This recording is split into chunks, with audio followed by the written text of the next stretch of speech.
Good morning, friends. I hope the points that I've discussed in the last week had been useful to you. You liked it. This week, I'm continuing with this because there are so many such soft skills. This course is focused towards the soft skill. So there are many such skills which I need to bring forth, and you should be exposed to it and understand it. So in this week, I'm starting with continuation of that personal skills. Okay? In the personal skills, you remember in the last time I said asking good questions? Here it is good answering. If you are asked a question by anybody, then you should immediately frame a good answer for it. What is a good answer? Good answer is a response which is very to the point, discreet, to the point. Which point? The question. My suggestion is, when you are answering, don't beat around the bush. If you know the answer, say very discreetly, very carefully, cautiously, and with all rhetorics, no problem. Same is with a good question. If you have a question, then don't beat around the bush for the questions, because I know I have experienced company of many such people who wants to know this, and to come to that particular question, he will say a big paragraph, and by the time he ended his question, if the person whom the question is being asked, if he says, can you repeat your question, then again he goes into another paragraph. That is the bad questioning. That means he does not know exactly what he wants to know from the person who is responding. So good question is the one which is very discreet, to the point, and very relevant. The good answering is also which is very discreet, to the point, to the question. Question need not be long. Rather, I would say, if the question is long, then it's not a question, it's a statement or it's an opinion. But in any way, answer should not be long. What is that good answering? Good answering something which is responding to the question. Let's take an example. A good question has been asked, and you are supposed to answer. In such case, what will happen is, you have understood the question. If you have not understood, the good answering technique is saying very politely, could you please repeat the question? It's a good answering, I'll tell you, because you have not answered as yet, but your response has started. Would you please repeat the question? Then when he is repeating, then pay attention, get the question rightly. When you are listening to the question, basically what you have done, you are listening to the question twice, and when you are listening to the question second time, you are framing your answer. So you get some time. This is a trick. If you are requesting for a repeat of the question, basically what you are doing is you are trying to buy time for framing your answer. But don't do it every time. Do it very sparingly. If you have understood the question and if your answer is ready, give the answer. If you have understood the question but you require time for answering, then don't sit idle. That's negative. If you think you need some time for framing the answer, then request for a repeat of the question. And if you find that somebody is really not asking you a question, is giving a statement in the name of a question, then definitely you should ask, please repeat the question. And then you will find another question will come out. The original thing is lost because the person doesn't know exactly what he was supposed to ask. And he doesn't even know that what was his original question. These are the tricks of it. Okay? But however, all said and done, we see every day these kind of things. Now, my suggestion is always frame your good answer. And good answer are those answers which are very short and to the point and very relevant, not beating around the bush. Good answering. Then the habits. Habits is the overall system, the system that you have. Anything. When I'm saying personality and such things, habit is like, example, let me give you some, to understand good habits, let me tell you some bad habits first.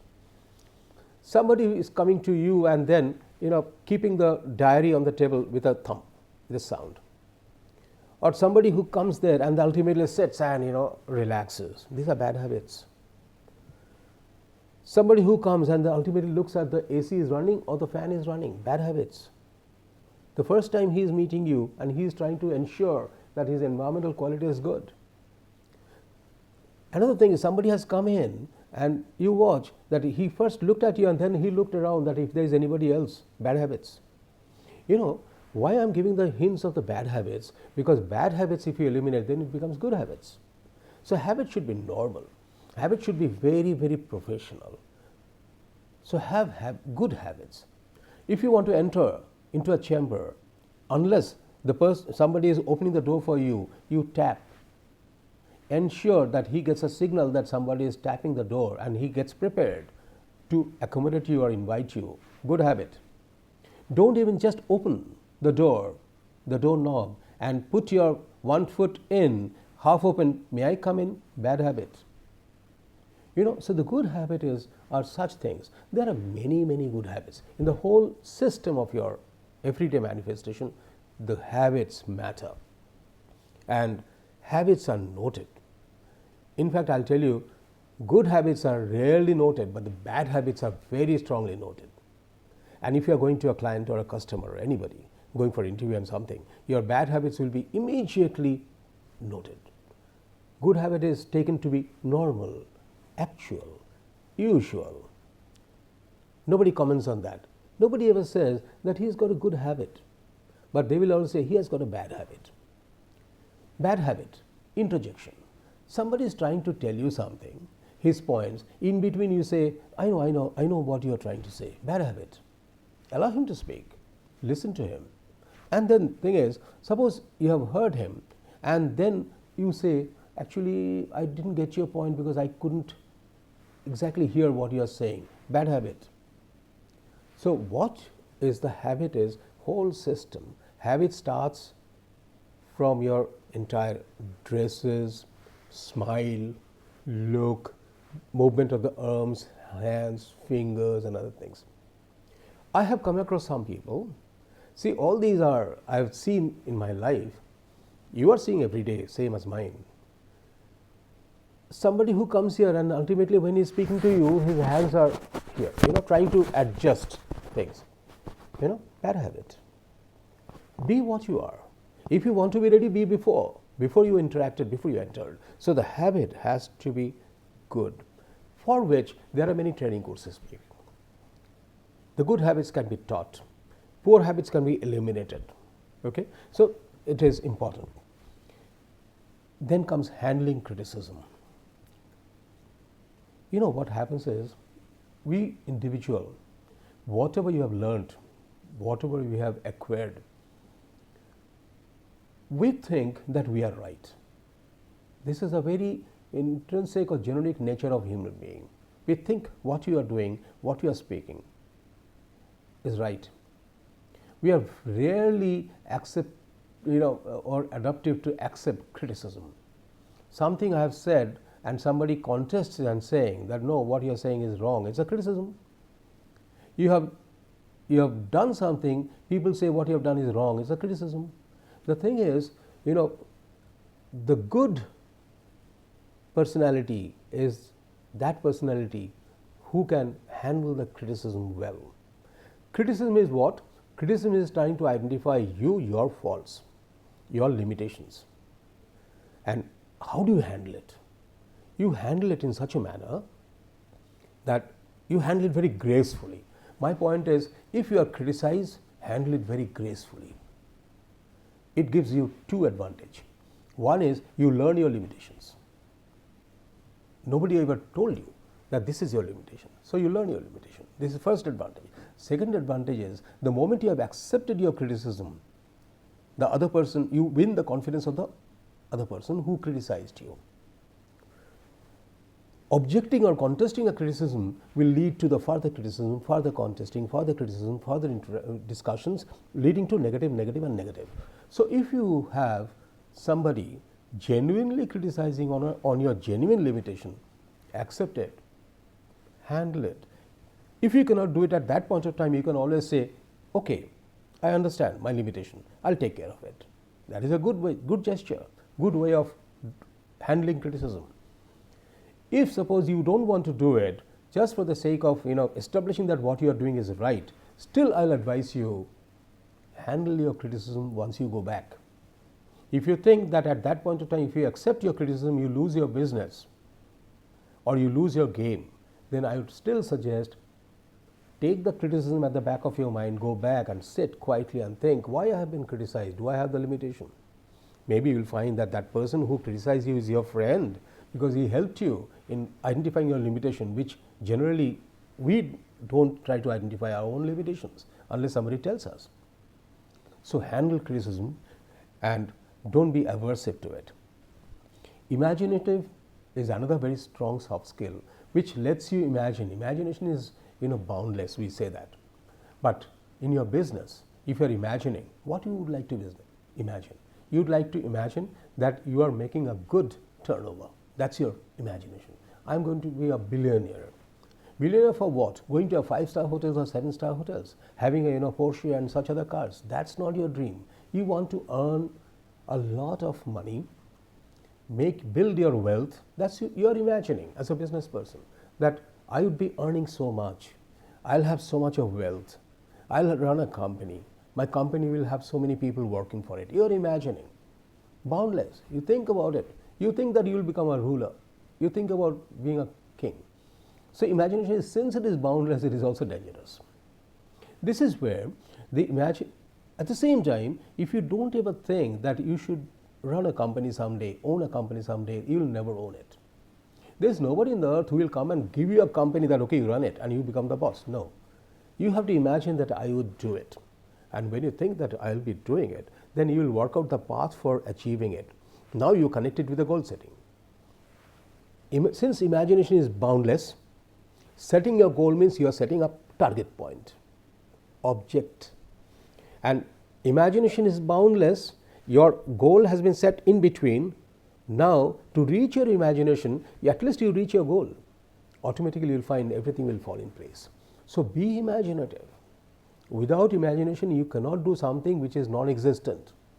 You have to imagine, but imagine with pragmatism. Be pragmatic. If you cannot draw well, don't imagine you'll be an artist. At least at young age, you can do that. But when you have almost matured, and at that point of time, you say that I want to be an artist, and imagining that I'll be a world famous artist, probably that's an imagination is good, but is it achievable? Be pragmatic to see if it is achievable. Suppose at the age of 40 or 50, you think that I would be an engineer. Not possible, because you have to earn a degree, and the degree was given sometime at the age of 24. So you imagine you would be an engineer does not help. So imagination should be well controlled. This is where I say your imagination is now structured with the goal setting and with your emotional management. So don't be blind to your limitations. Don't be blind to your even prospects or your talents. Imagine, set a goal, and then go towards the goal. You'll definitely achieve it. Intellection is something which is intrinsic. Intellection we get by the structure of our brain system. What is intellection? Intellection is your capability or your degree of capability of observing things and then analyzing it. That's intellection. So if now you have the good intellection power, so we use the term called intellectuals. Who are intellectuals? They are thinkers. They can think. Everybody thinks. All of them are called intellectuals? No. Sometimes the term intellectuals are misused, I can tell you. Wrongly used for some people who are really not intellectuals. I consider intellectuals are those people who have a very strong thinking power. Very strong thinking power is what? Everybody is thinking, but very strong analytical power. So if you have a very strong analytical power, then you are a good thinker and you are an intellectual.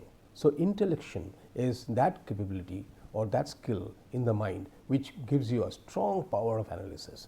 Now the point is, can the intellection be taught? Yes, I think whatever I have read so far or I've seen so far, I think yes, intellection can be taught. Intellection can be taught, but before that you must have a good analytical brain to accept the analysis or the degree of analysis is something like everybody can count, but everybody cannot be a good mathematician. Everybody has a sense of science because we are living in the scientific system, but everybody cannot be a good scientist. Everybody can be engineer by degree, but everybody cannot be a very good engineer or excellent engineer, innovative engineer. So the point is, intellection is something you don't have to really measure. I'll tell you, don't measure what is your intellection power, because you don't have to be great in everything. You just see that if you have a good thinking power, thinking ability or analytical ability, exercise it. And more you exercise it, sometime you may falter initially, but the thing is, in future, at the end, you'll find that you can analyze well. So, and the way of analysis is taught, way of analysis is trained, but first you have to prepare yourself with your own intellectual capacity. So do that. Okay. Judgment. In the judgment, what happens is you are judging others, you are judging people, you are judging situation, you are judging future, you are judging danger, you are judging benefit. So judgmental power is a part of your intellection. You are being able to judge. Now the thing is, you are being able to judge, is it endowed by nature that you can always judge? Not necessarily. You have been trained to judge, or whatever analytical power you have through intellection, you are using that to judge. But I would suggest you one thing: judgment is good, but over judging or wrongly judging or being judgmental is not good. It's negative. You are in the business, you don't know that what's going to come forward. You don't know whom you are going to bump onto. Maybe that you are going to bump onto another client. So don't be judgmental. So, and here again, I'll put another note of cautioning from my experience of seeing situations. Don't ever judge anybody by his or her appearance. If you are in the business, if you are in the profession, don't ever judge anybody by his or her appearance or attire. I gave an example earlier. A person, a billionaire sitting next to you, may be just clad in a very rural clothes, but you go and see his bank balance, you will never be able to reach in your next life. He has made it in this life or inherited. So the point is, judgment is a good thing as long as you have rightfully used it. But if you become judgmental with your limited thinking and analysis and knowledge, then probably it will be highly counterproductive. So be very, very cautious. You know what I try to do is, I don't try to judge that way. I try to explore. I try to know more. And more I explore, if I see that facts are coming out and it gives me a good vibe, then it's fine. But when I'm exploring, I'm mixing, I'm talking, I'm exploring and learning more and getting more facts. If that gives me a negative sense, negative results, that no, by this exploration I found person is not good, person is not right, person is not healthy, and whatever, negative, then that judgment power is a good power. That means by judgment, basically you are doing a right judgment power. Okay, but don't ever be judgmental.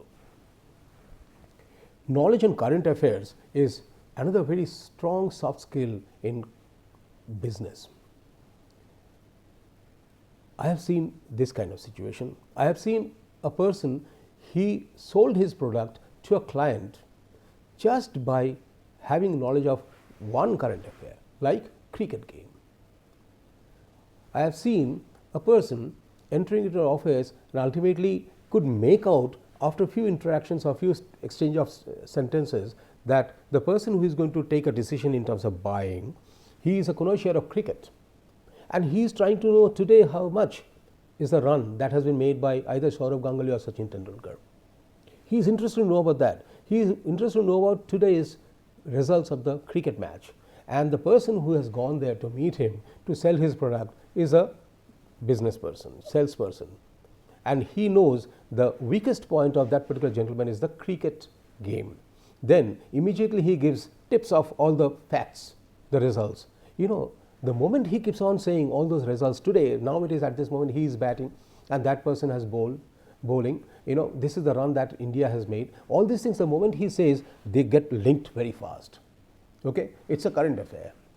I'm talking about the cricket. How about the political thing? Again, you may gain a project by exchanging current political news or current situations. So it is always better that whenever you are going to some office for any kind of business deal or product presentations or anything, my one small suggestion, please read that day's morning newspaper and go. And if you are a good researcher, then I'll give you another tips. Whom you are going to meet, try to find out what's his liking and disliking. And then you read the newspaper today. Suppose your appointment is at 11 and you got the newspaper at 7 and you know his liking and disliking. Scan the newspaper very fast and find out what are the liking newses liked by him, and also scan the news which he dislikes. Okay, just take that as your additional inputs which can play up havoc. You go to him, share your all liked news. You don't have to start with it. Do you know that what is there in the newspaper today? Don't start with this kind of dialogue. That will be detrimental. Don't do that. Through discussion itself, like say when the discussion is leading towards a little bit of personal interactions or such things, at that point of time you just throw one such points, what you have seen in today's newspaper. It may so happen that that gentleman could not get a chance to see the newspaper that day, same day. So you just bowl one such small news, and if you find that he is getting excited, add more. And never share those news which he dislikes. So reading a newspaper on the same day of meeting before is very important. It is because of this, I'll tell you, in hotels or in conference venues, you'll find, see, every room is provided with a newspaper, but yet in the lobby there are 5-6 news agencies' papers are lying of the same day in the lobby. Why? So that if you have missed in your room, at least you can see here. And if you see here, at least wherever you are going in the morning, you are at least being very aware of the current affair of today or something that has happened yesterday. Okay? So knowledge on the current affairs is important. And sometimes if you don't have the knowledge of current affairs, and suppose in course of discussion your client says, have you heard about what is happening over there? And you say, sorry, I don't take interest in it. I don't have much liking for that too. You are making a enemy out of it. So always be careful and cautious. Have the knowledge in current affairs as a part of your business mechanism. Knowledge of language. This I have seen helps you a lot. You don't have to learn the entire language, but 1 or 2 pleasantries, such words, makes a lot of difference. Suppose, an example let me give you. Suppose you are from North India and you are working on a project, or you are going to meet somebody in South India, in some state. If you at least know 1 or 2 pleasantry words like good morning, good day, how are you, etc., etc., very simple pleasantries, and if you use them in their own language, maybe slightly faulty, but I'll tell you, you are just going to win their hearts. I have seen it myself. It happens because everybody, end of the day, wants to hear something from outsiders in his or her own mother tongue. So knowledge of language is important, for which if you exercise it, work it out, is good. For an example, suppose you want to work on a project which will be in Mumbai, and you will be dealing with different clients in Maharashtra region. Then you should really pay attention and put in efforts to understand and learn at least some bit of Marathi language, because it helps. I'll tell you how it helps. It is not only the client. If you are working on at the grassroots level, if you are selling the products at the grassroots levels or at the very ground level, in such cases, what happens is that thing is you are meeting people who may not be very fluent in English, or maybe a common language like Hindi. But when you are speaking in some broken words or sentences in his mother tongue, he gets excited because he thinks an outsider from other state is trying to learn my language. I can share with you my personal experience. In one of the South Indian regional language I'd been learning, and I'm still learning because it takes time to learn a full language so that I can converse with everybody. And since I fly a lot, I always carry a book by which I can learn very quickly, at least some parts of it. And I don't feel shy even reading that in front of others. I don't feel shy. There's no reason why I should. If I can read a novel in front of others or a movie magazine in front of others, I can also read a language learning books in front of others. No harm. So I was flying. There was a person sitting one seat after me, and the middle seat was empty. I was reading, I was trying to understand, and I was trying to figure out that where is the commonality of my own mother tongue or English or Hindi, and trying to understand that South Indian language so that I imbibe it. When the flight was almost about to land, that gentleman, he asked me, "You are from which place?" I told him, "I'm from where?" He said, "Thank you." I said, "Why?" He said, "Thank you. You are trying to learn our language." It was so emotional. I became so emotional. I didn't expect it. He said, "Thanks, because I'm trying to learn his language. I will never converse with him in future. I'll never meet him in future." But he felt so nice that somebody else from other language is trying to learn my mother tongue. He felt so happy that he thanked me. I'll tell you very frankly, we never even got a chance to exchange our names, but it makes a lot of difference. If somebody who is not going to have any business can thank me, I'm telling you, the person whom I'm going to have business with, they will internally thank me, even if they don't say in public. They will internally thank me that I'm speaking in their own language. Quite often, many other things, many of their expressions or your expressions comes better in your own mother tongue, own language that you are habituated with. This is important. Okay. Knowledge of language and speaking a language are two different things. You know the language, you can read the scripts, you may know also some bit of grammar. You don't know how to write, but can you speak? If you can speak, I'll tell you, you are one step further. Knowledge of language takes you one step closer to your customer, and speaking skill of the same language takes you farther closest to the customer. And if you can speak very well, then they think that you are their person. This is the trick of the business of interaction. But I'll tell you, there is no pretension in it. I am not suggesting any pretension.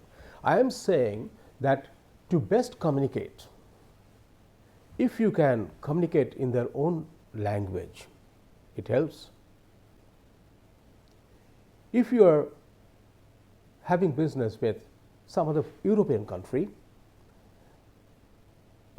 frankly speaking, you have to give maybe 3 or 4 months of effort to understand their language, read their language, write partially and speak partially.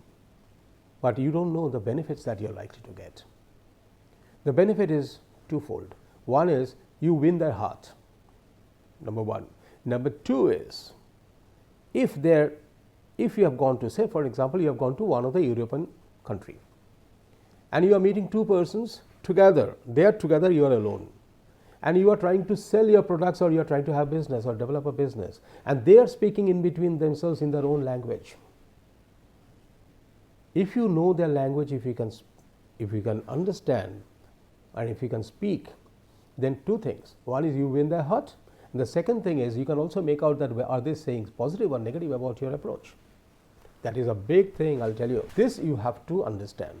So if you are doing business with other language states or other language countries, then make it almost essential that you train yourself in reading, knowing the language, reading, partially writing, and very good speaking. You don't have to read their novels. You have to only know how to speak. That's all. Next comes in my sequence of alphabetical order is the leadership. This is a very strong personal skill. Your leadership. How do you give your leadership? What is that leadership? Leadership is something that all of you are working together and somebody has to lead the whole group. If everybody is the boss, nothing will work. If everybody is the chef, nothing will work. There has to be a chief chef. If in a game, if everybody is a captain, then there is no captain. So somebody has to give a leadership. So leadership is a different domain. Maybe that I might discuss this leadership sometime in other parts of the lecture. Leadership is your ability to guide and lead the entire group to reach the targets. Or even for retreating, I'll tell you. Giving leadership for retreating, you saw there is a danger. All of you are going as a group and suddenly in front you have encountered a danger. You have to decide that you have to retreat, you have to come back. There also, you were not leaders earlier. You were not the leader earlier. But at this point when you reach that, you might decide, no, we have to now retreat. And during retreat also, convincing everybody, negotiating with everybody to decide that no, we are not going to go farther, we have to retreat. Leadership is required. So leadership is that ability by which you can convince others the consequences, positive or negative, and then guide them to the right path. That's a leadership. Likeable. You should be likeable. If you make business with somebody, it is not necessary that you are going to do business throughout your life with him. No. Business may be once. But if you are likable, if people like you, they'll remember you. And if they remember you, again I will repeat, there's a chance that they will refer you to somebody else to get more business, or they will call back to give you more business. So be likable, and contrary of it, never create a situation where when you are splitting and there is a feeling in the mind of the person who have interacted who disliked you at any point. So all these are positive points. Low key. You don't have to be really jumping around when you are selling in your business. You may be selling a product to somebody who is poorer than you, but never give an idea that you are richer than him, because if he doesn't buy, if 10 others don't buy, you don't survive, your business goes down. If the owner of, say, any international motor company starts behaving like the real owner and the boss, and the others don't buy the cars, then that particular car manufacturer is going to have a doomsday. The thing is, always see, if you remain low key, then what happens is you are less exposed. If you are less exposed, you are less criticized or judged. But if you are low key, you also can have a good emotional control and management, and then do your business. So have low key. I have seen people, like I'm giving an example.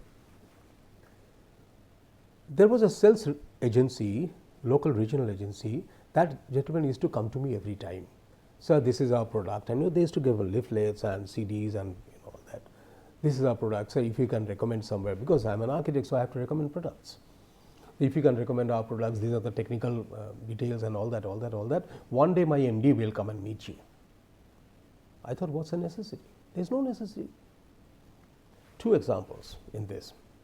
Once in such case, the MD came and he sat in such a manner that he wanted to give me a good impression that he's an MD. He's an MD of that company. And I know that it's a multi-million company.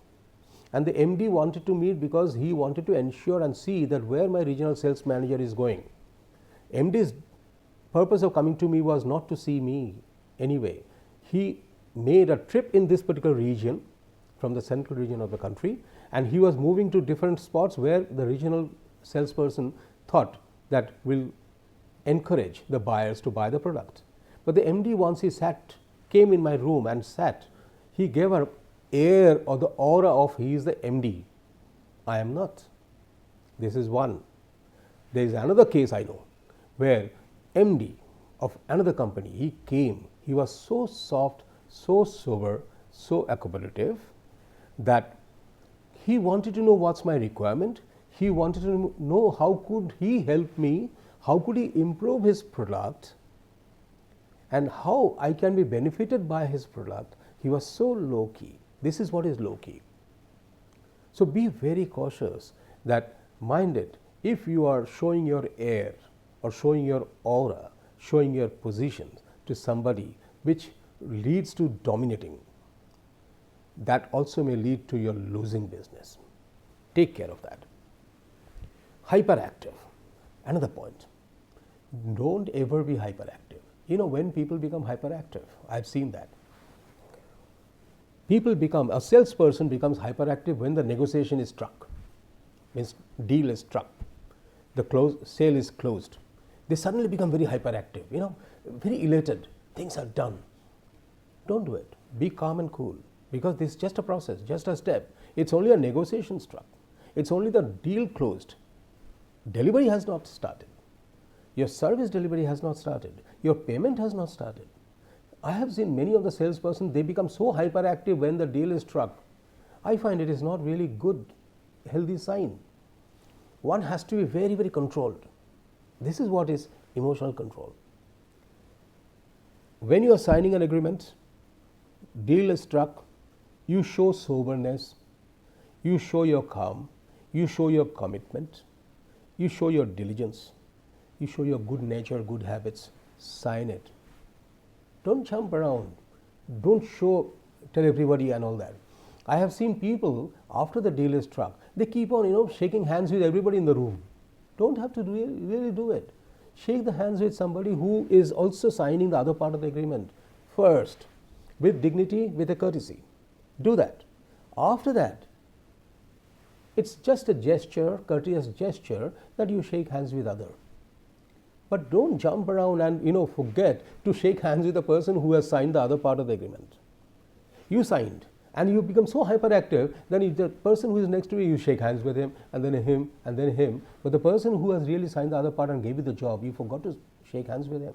So don't be hyperactive. Hyperaction sometimes is taken as a negative mental state. Be very careful. Motivation is, it starts with your imagination. You are imagining what you want to do. Once you get the imagination, before the goal setting, you have to motivate yourself. Motivation is almost like, holding your energy. I personally say the motivation is a potential energy. It's a potential energy. Hyperactive is a kinetic energy. If we talk in terms of energy, hyperaction is a kinetic energy. You become dynamic. And motivation is a potential energy. Potential energy means you have, as cooler as you are, still active in the mind, to imagine something and setting the goals, your motivation then gets set. Motivation here, I have some observations. I found that motivation can also be trained, because not everything is, of course, maybe everything can be trained, maybe, but motivation is something which can train and turn you around. You are depressed. You lost 2 projects successively. You are depressed. You are not being able to self-motivate yourself. Somebody comes and motivates you. Puts a hand on your shoulder, trying to assure you that give a try, maybe the 3rd project will come on to you. Maybe he has used. Maybe the 3rd project will come to you, but you get a strength. So motivation is the potential energy which remains inside. Have it. If you don't have the motivation, you will never be able to achieve anything. So what happens is, now I am giving all this list, you try to link which one is connecting with what. Then observation, every individual or every living being has this power, this attribute, observation. But every individual or every living being has the seeing attributes. Observation is different. Observation is you are seeing, everybody sees. There is a very common saying, everybody can see, but there are very few people who can observe. What does it mean? Now you link it. with your sensory power or visual power, you connect it with your intellection. You see, you perceive, and you connect with your intellection, and then you amalgamate it. You will find that you have observed. Observation is almost the result of your intellection process. We have mental process. In the mental process, we have sense as a power, sensing as a power, sensation, perception, and intellection. So the sensation is guided by all 5 senses that you do have, and the perception is added with the past experience, knowledge, and information. And intellection is something intrinsic and analytical power that you are exercising with. What happens is, when you see something and then you analyze what you are seeing, you are really observing. That's why people say that you have seen it, but you didn't really observe it. It simply means that you have looked at it because you have the attribute of seeing. You have the retina on which you have the image. But the thing is, you have never connected that particular image to your mind, and you never analyzed. That's why you are not observing. And then another, patience. There are many more. I'll come to many more. Patience. Have patience. The patience will help you in getting motivated. The patience will help you in analyzing more. The patience is going to guide you to hold back. The patience is going to help you not being hyperactive. Okay? The patience is again internal. There are many spiritual diktats by various experts. What they are trying to say is, patience, they are saying that be patient means you have a strong emotional control or mental control. Control yourself. Have patience. Don't lose. Something which you wanted, did not get it. Don't lose your patience. Something which you are expecting, not getting it. Don't lose your patience. Because if you lose your patience, your entire brain cell is going to work for negative. And if it is going to work for negative, you will not have emotional management or emotional control. And if you don't have it, then you might do something wrong. An example is, you are trying to get a job, you have applied for it, and now you are waiting that when you will get the interview call.